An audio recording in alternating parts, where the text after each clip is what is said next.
guys, so update lang tayo dun sa starting problem ng motor ko. Bali, na-diagnose ko na ang problem niya is sa starter motor. So, kailangan na nating palitan yung carbon brush niya or baka sakali makukuha siya sa linis. Bali, hindi ko pa kasi siya nahuhugot. So, kinakailangan ko pang tanggalin tong throttle body. Siguro sasabay ko na rin sa linis to.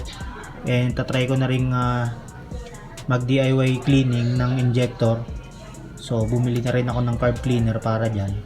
And yung sa starting problem, paano ko siya nasabi na yun yung problema? Bali, ito kasi yung nangyayari guys. So, pag pinastart mo yung motor, yan, ganyan lang siya. Tumutunog lang yung relay niya. So, bali, kung mapansin nyo, pag tinaktak natin yung starter niya, ayan.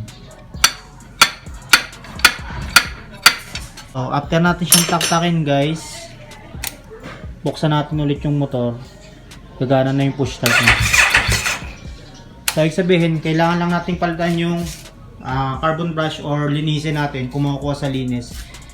So, ayun. So, bali shoutout dun sa mga napagtanungan ko about sa bagay na to. So, sa mga nakatulong. So, syempre, yung idea nakuha rin natin sa iba.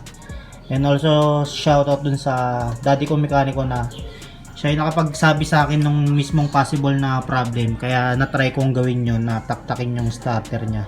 So, yun nga yung problema guys. Bali kasi yung nangyayari dati. Nangyayari siya randomly. And then, ang ginagawa ko is kakaditin ko yung motor. And then, after nun, the next time na gagamitin ko yung motor, okay na ulit yung push start niya. Until nung isang araw, nag-ride kami sa Kaibiyang. Medyo naging malala na siya. So, mas maraming beses ko nang ginagawa yung pagkadyot para lang magpa-andar siya. Nung pag-uwi namin, every time gagamitin ko yung motor, ganun na siya. So, kailangan ko na siyang kadyutin. Nung una, kala ko charging problem ang problema niya. Kaya lang, I realized na hindi kasi sinarge ko overnight yung battery niya and okay naman. Malakas yung battery. Hindi siya nagbi-blink pagka pino-start. May battery na naman and signal light. Wala rin yung code error. And kaya lang siya may code error dyan kasi pinaghuhugot ko na yung mga wire nung injector natin. Kaya siya lumagpas yung mga error niya dyan. Ayan, ang dami. Isa sa problema pa rin pala kapag yung charging natin is hindi stable, kakaroon rin siya ng code error sa dashboard natin na 46. Which is yung karaniwang problema is yung ating regulator. So usually nasusunog yung socket niyan. Kaya kung papansin nyo, wala na siyang socket, hindi ko na siya nilagyan. Direkta ko na yung every female niya to sa male socket. Ayan, isa-isa, and then binalutan ko na lang siya nung ay, nakalimutan ko tawag dyan eh. Balik tayo sa problema guys. So, kailangan ko lang mahugot tong starter niya para ma-check kung okay pa yung carbon, kung makukuha sa linis. And then, kung hindi naman, hanapan ko pa siya. And update ko kayo guys kapag nahugot na natin yung starter niya, and then bubuksan natin siya kung ano yung itsura. Ito na yung starter motor niya guys. Bubuksan natin kung ano itsura ng carbon niya, kung kailangan na bang palitan or baka madumi lang yung loob.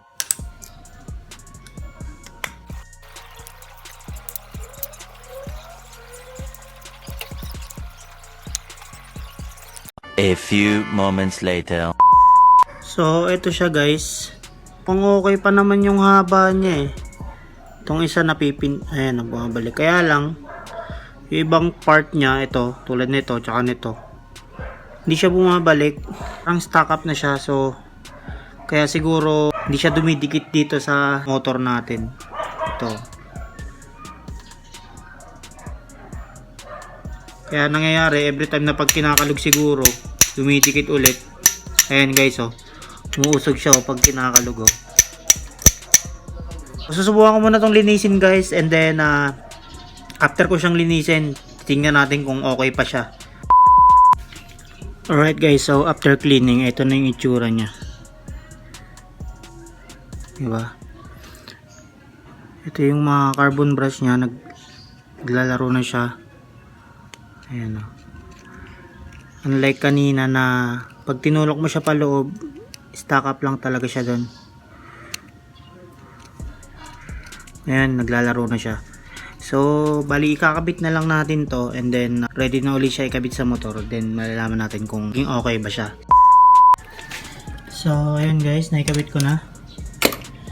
So, kabit na lang tong mga sensor. Then yung airbox, then fuel tank. Then masusubukan na natin kung gagana ba. So, sana gumana. So, alright. Everything installed guys. Except sa fairings of course. So, this is it. Testing kung gagana. So, wala naman siyang code error so far.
So, testingin ulit natin kung okay na talaga.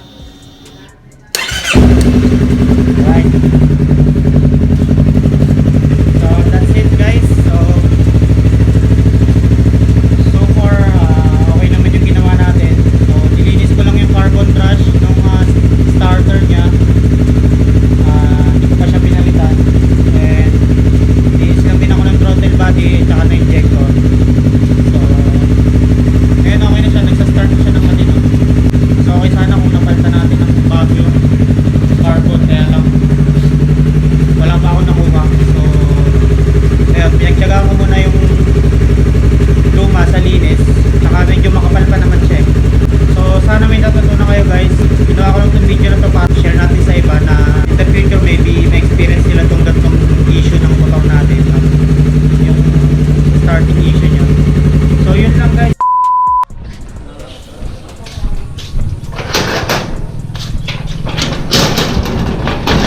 Testing.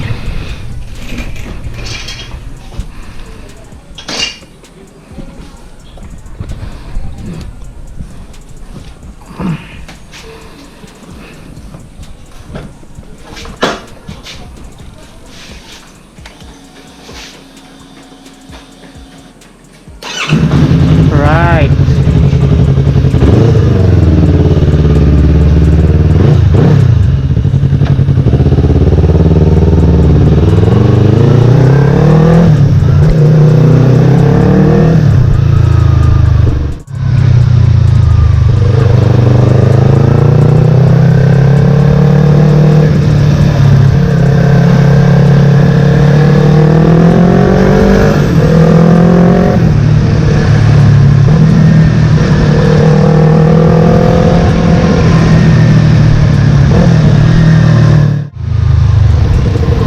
Guys, so far so good naman.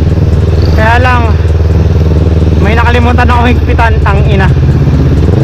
Yung tornilyo ng throttle cable sa may throttle body, hindi ko nahigpitan. Bad trip.